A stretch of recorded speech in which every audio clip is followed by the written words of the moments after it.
Break के बाद एक बार फिर से रुक करेंगे यूपी बुलेटिन की ओर, जिसमें बात करेंगे हमीरपुर की, जहां बुंदेलखंड एक्सप्रेसवे पर पंजाबी गाने में रील बनाते नजर आए पुलिसकर्मी।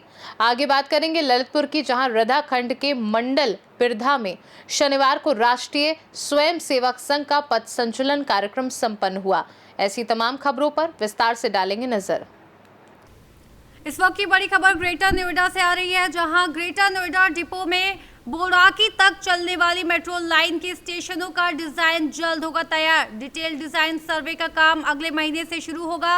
वहीं बता दें कि इस कार्य के लिए 3 एजेंसियां आई आगे। जो एजेंसी बेहतर प्रेजेंटेशन देगी और अनुभव अच्छा होगा, उससे मिलेगा काम। 2 हफ्ते में एजेंसी के चयन की होगी पूरी तैयारी। वहीं बता दें कि ग्रेनो नोएडा डिपो से बोराकी तक, नोएडा के सेक्टर 51 से नॉलेज पार्क 5 तक, सेक्टर 38A बोटानिकल गार्डन से सेक्टर 142 रूट पर मेट्रो चलनी प्रस्तावित है।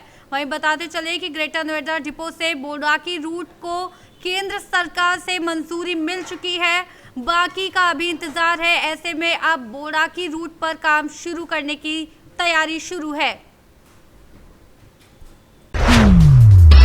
गाजियाबाद पुलिस ने पूजा और उसके प्रेमी आशीष को गिरफ्तार किया, जिन्होंने पति योगेश की हत्या की साजिश रची।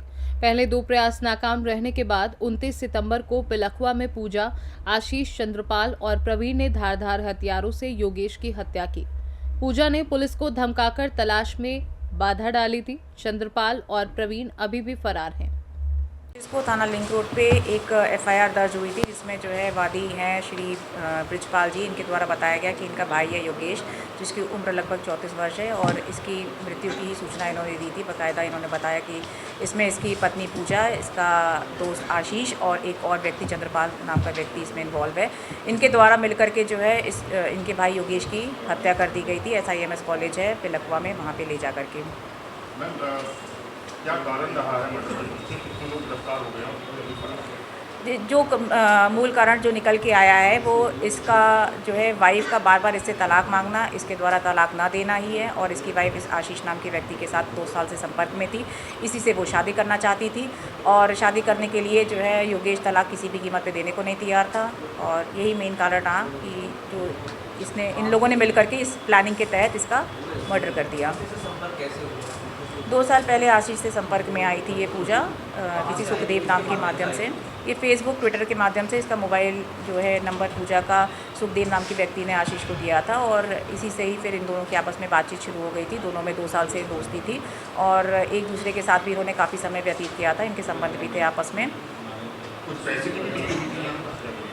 हत्या के लिए जी बिल्कुल, जो चंद्रपाल नाम का व्यक्ति है इससे आशीष नाम का व्यक्ति से संपर्क में था। आशीष ने इसको जो है बुलाया था इसी काम के लिए। बाकायदा इन लोगों ने प्लानिंग के तहत षड्यंत्र करके जो है पहले कुछ एडवांस दिया था, उसके बाद फिर बाकी ये हो रहा था कि कुछ पैसे काम पूरे होने के बाद दिए जाएंगे। इसके लिए इन्होंने चंद्रपाल नाम के व्यक्ति को लेके आए थे ये।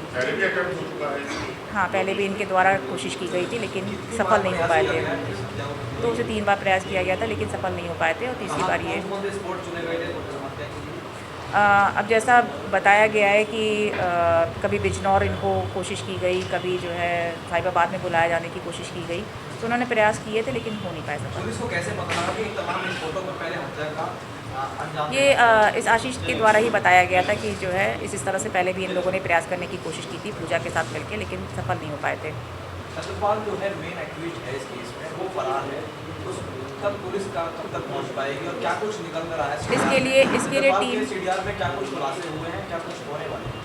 बिल्कुल, इसमें जो है इनके सभी के ही CDR निकाले गए हैं, और CDR से भी जो है काफ़ी चीज़ें क्लियर हुई हैं। CCTV फुटेज भी मिला है उस दिन का, जिस दिन ये व्यक्ति उन्हीं कपड़ों में जाता हुआ दिखाई दिया था, क्योंकि जो है वहाँ मौके से सिर्फ इसके कपड़े और इसकी बाइक से ही इसकी आइडेंटिफिकेशन हुई है। तो CCTV फुटेज से ही क्लियर हो गया कि ये व्यक्ति वहाँ गया था और ये लोग भी उनके साथ में थे। आशीष का क्या बैकग्राउंड है, क्या करता है, कितना पढ़ा लिखा है? आशीष 7th तक पढ़ा है, और ये बेसिकली मजदूरी का काम करता है। कोई क्राइम हिस्ट्री? अब इसकी क्राइम स्टोरी की जांच की जा रही है।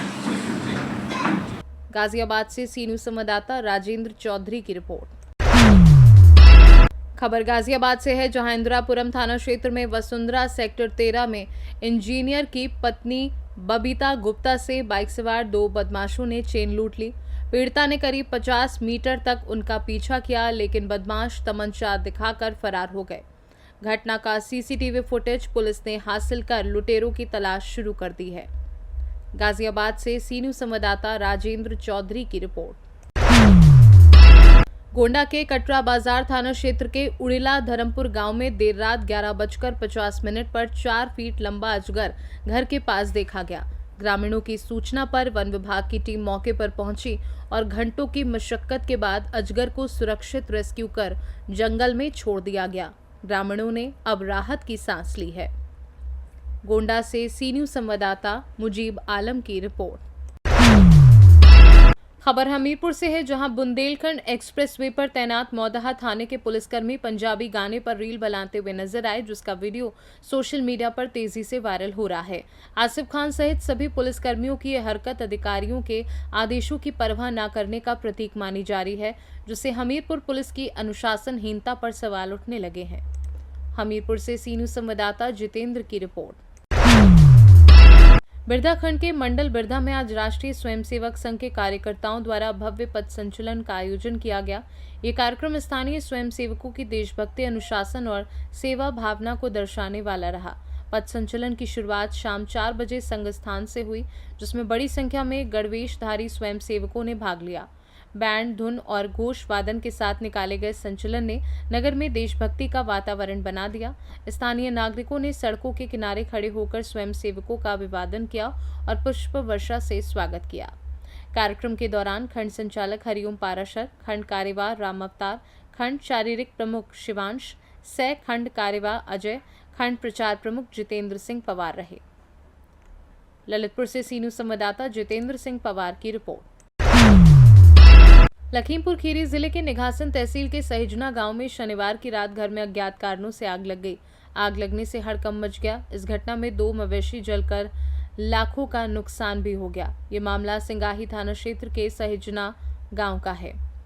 बता दें कि इस मौके पर ग्रामीणों, ग्राम पंचायत सदस्य राम नरेश मौर्य, मस्तराम मौर्य सहित ग्राम प्रधान श्याम मोहन दीक्षित ने संवेदना व्यक्त कर अधिकारियों को सूचना दी, जबकि चिकित्सा कर रहे मनोज कुमार मंटू के द्वारा जले हुए मवेशियों का उपचार किया जा रहा है।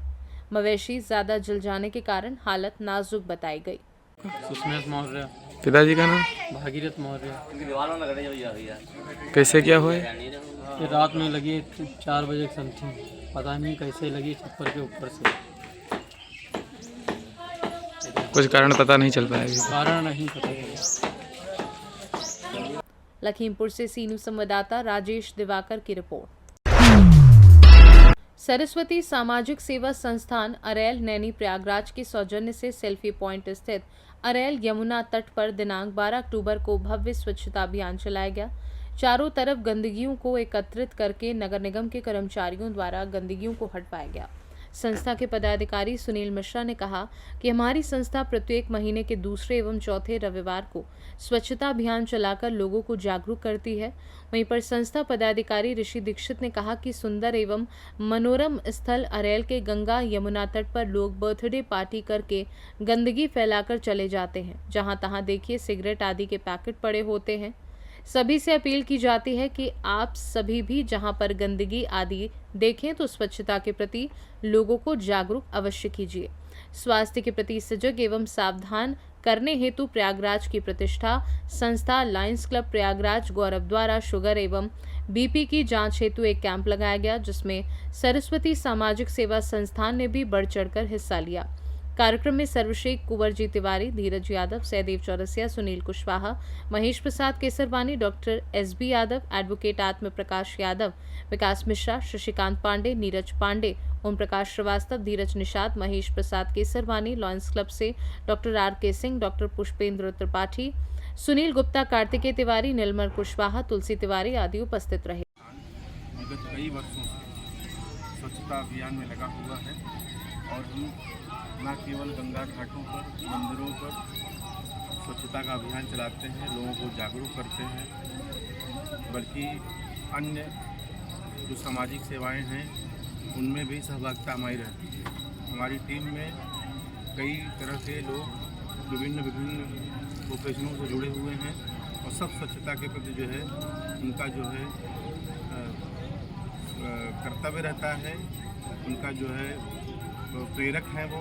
और हम चाहते हैं कि और लोग भी हमारी संस्था से जुड़ें और इस स्वच्छता अभियान में सहभागिता करें। जय माँ गंगे, हर हर गंगे।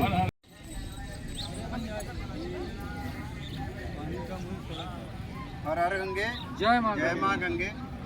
सभी गंगा भक्तों को मेरा प्रणाम। मैं ऋषि दीक्षित सरस्वती सामाजिक सेवा संस्थान का सदस्य हूँ और अभी आप लोग देख रहे हैं यहाँ हमारी टीम ने स्वच्छता अभियान किया। बाढ़ आई थी, बाढ़ के बाद अभी भी पानी बहुत है, यहाँ पे दलदल है, कीचड़ है। उसके अलावा यहाँ पे आप देखेंगे अरैल के सेल्फी पॉइंट के नीचे नए पक्के घाट पे बहुत लोग आते हैं गंगा स्नान करने। स्नान करते हैं, गंदगी यहीं छोड़ जाते हैं। बर्थडे मनाते हैं, केक का गंदगी यहीं छोड़ जाते हैं। और भी चीज़ें, सिगरेट के डिब्बे हैं, गिलास हैं, कई चीज़ें प्लास्टिक की, पन्नियाँ हैं, पॉलीथीन, ये सब छोड़ जाते हैं। बहुत ही मतलब इसको कहें कि अशोभनीय चीज़ है। संस्था हमारी दूसरे और चौथे रविवार को आती है। हम लोग यहाँ इकट्ठा होते हैं। हम साफ़ सफाई नहीं कर सकते हैं, बस एक संदेश जाता है कि आप जो भी यहाँ आए नहाने गंगा मैया के चरणों में, स्वच्छता रखें, पन्नी ना डालें, गंदगी ना फेंकें। मेरा हाथ जोड़ के विनम्र निवेदन है, जहाँ तक मेरा ये वीडियो जाए, जिस भी लोग तक जाए, एक ना ध्यान दें कि वैसे ही गंगा मैया बाढ़ आती है तो अपने साथ बहुत सी गंदगी यहाँ से ले जाती हैं और कृपा करके हम यहाँ पे गंदगी ना करें। हमारी संस्था हर दूसरे चौथे रविवार को गंगा घाट पे, मंदिरों पे, शिवालयों पे स्वच्छता अभियान करती है। मैं सभी का बहुत बहुत धन्यवाद दूंगा आज, क्योंकि थोड़ी सी ठंड भी हो गई थी सवेरे और टाइम को बढ़ा दिया गया है। पहले 6 बजे हम लोग एकत्रित होते थे, आज हम लोग 6:30 बजे एकत्रित हुए हैं और ठंड की शुरुआत हो चुकी थी, तब भी लोग आए। मैं सभी का एक बार आभार जताऊंगा। जय माँ गंगे, हर हर गंगे। प्रयागराज से सी न्यूज़ संवाददाता डीके मिश्रा की रिपोर्ट। प्रयागराज के कुंडा में मारपीट की घटना सामने आई है। घटना दिनांक 11 अक्टूबर को सुबह लगभग 6 बजे की है।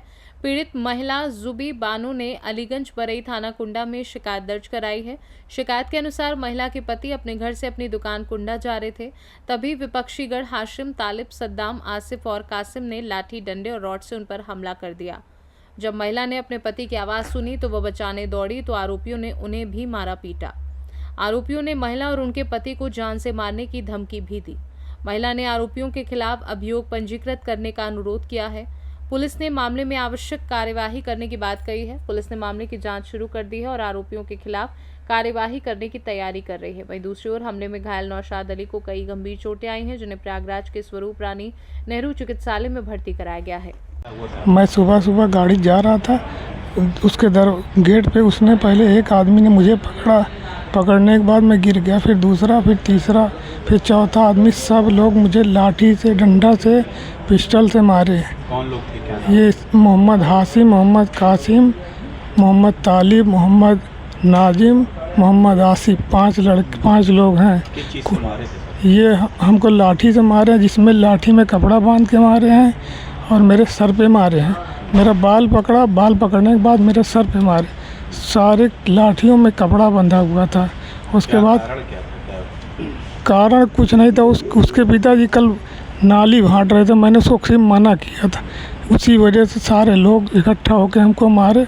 और पूरी तरह से जब मैं एकदम वो हो गया, जब मेरी सांस रुकने लगी, तब ये लोग मुझे छोड़ के भागे। दूसरे नौशाद अली, किस अस्पताल में एडमिट हैं? ये स्वरूप रानी। प्रयागराज से सी न्यूज़ संवाददाता सलमान की रिपोर्ट। रायबरेली में टप्पेबाजों ने एटीएम कार्ड बदलकर 50,000 की टप्पेबाजी। पिता के इलाज के लिए एटीएम से पैसे निकालने गया था पीड़ित। बुलेट गाड़ी से टप्पेबाज एटीएम बदलकर 50,000 लेकर फरार हो गया। थाना मील एरिया क्षेत्र के गोल चौराहा स्थित बैंक ऑफ बड़ौदा बैंक के एटीएम का मामला बताया जा रहा है। क्या नाम है भैया आपका? मेरा नाम विवेक विक्रम सिंह है। मैं ग्राम पोस्ट भरसाना, तहसील तिलोरी, अमेठी का रहने वाला हूँ। क्या घटना हुई है आपके साथ? मेरे साथ गोल चौराहे स्थित एटीएम बूथ से मेरा एटीएम कार्ड बदल के 50,000 रुपये मेरे खाते से निकाल लिए गए हैं, जबकि मेरे पिताजी के इलाज के लिए पैसे निकालने में गया था वहाँ। मैंने संबंधित थाने में इसके लिए प्रार्थना पत्र 24 तारीख को ही दे दिया था, लेकिन अभी तक कोई कार्रवाई नहीं हुई। इसलिए मैं एसपी साहब से मिलने एवं उनसे अपनी व्यथा बताने के लिए आया हूं कि इस पर कोई आगे कार्रवाई की जाए और मेरे पैसे वापस दिलाए जाए। किस थाने का मामला है? ये थाना मलेरिया का मामला है। रायबरेली से सीनू संवाददाता वीरेंद्र साहू की रिपोर्ट। खबर उन्नाव से है, जहां ऑपरेशन क्लीन जारी है। पुलिस और शातिर बदमाशों के बीच मुखबिर की सूचना पर बदमाश को पकड़ने गई पुलिस पार्टी पर बदमाश ने की फायरिंग। आत्मरक्षा में पुलिस ने जवाबी कार्यवाही की। जवाबी कार्यवाही में बदमाश राकेश श्रीवास्तव के पैर में गोली लगी। घायल अवस्था में पुलिस ने उसे गिरफ्तार किया है। उपचार के नवाबगंज सीएचसी में भर्ती कराया गया है। बदमाश के पास से तमंचा, कारतूस, लूट का माल बरामद हो गया है। बदमाश राकेश श्रीवास्तव पर कई आपराधिक मुकदमे दर्ज हैं। कल देर शाम एक घर में दी थी लूट की वारदात को अंजाम। पुलिस ने सीसीटीवी से लुटेरे की पहचान कर ली थी। एसपी जयप्रकाश सिंह के निर्देशन में अजगैन पुलिस की बड़ी कार्यवाही। कल दिनांक 11 अक्टूबर को शाम लगभग 7:30 बजे थाना अजगैन पुलिस को सूचना मिली कि पत्तूखेड़ा गांव की निवासी शांति सिंह जी के साथ किसी ने उनको जान से मारने का प्रयास किया है और एक लूट की घटना कारित की है। इस घटना पर मौके पर पुलिस पहुंची और उनके घर में सीसीटीवी फुटेज के जांच से ये प्रकाश में आया कि एक अपराधी द्वारा इनको जान से मारने का प्रयास किया गया। किसी के आने की आहट पाते ही विफल होने पर वो चेन तोड़ते हुए घर से फरार हो गया। इस पर सुसंगत धाराओं में अभियोग पंजीकृत करते हुए मुखबिर मामूर किए गए और टीम बनाई गई और इस अपराधी की पहचान की गई और पहचान करने के बाद इसमें मुखबिर मामूर किए गए। आज सुबह लगभग 4:30 बजे बाबा ढाबा जो कि लखनापुर रोड मोहान की तरफ जाता है, वहाँ से जो रोड जा रही है उस पर हिमसिटी पर इसके अपराधी के होने की सूचना मिली, जिस पर अजगैन पुलिस द्वारा पार्टी बना करके घेराबंदी किया गया। उसने पार्टी पर फायर किया। पुलिस पार्टी पर फायर होने के आत्मरक्षा मुठभेड़ में अभियुक्त गिरफ्तार हुआ। अभियुक्त की पहचान राकेश श्रीवास्तव पुत्र शिव प्रकाश श्रीवास्तव, कैथना बेटा खुर्द, थाना भदोखर, जनपद रायबरेली के रूप में हुई। पूछताछ में उसने बताया कि मुझे पीड़िता के भतीजे द्वारा उनको जान से मारने के लिए भेजा गया था, जिसमें 5 लाख रुपए का लालच दिया था। इस घटना में विफल होते ही मैंने उनकी चेन तोड़ कर के फरार हो लिया। चेन उसके पास से बरामद हुई है तथा एक 315 बोर और तमंचा कारतूस पर भी बरामद हुआ है। इस पूरी घटना में अन्य साक्ष्य संकलन किया जा रहा है। अभी अपराधी को जिला चिकित्सालय इलाज के लिए भेजा गया है। अन्य विधिक कार्रवाई की जाएगी। उन्नाव से सीन्यू संवाददाता अजय कुमार की रिपोर्ट। बुलेटिन में फिलहाल के लिए इतना ही। बने रहिए सी न्यूज़ भारत के साथ। हर खबर आपके साथ, आपके हाथ।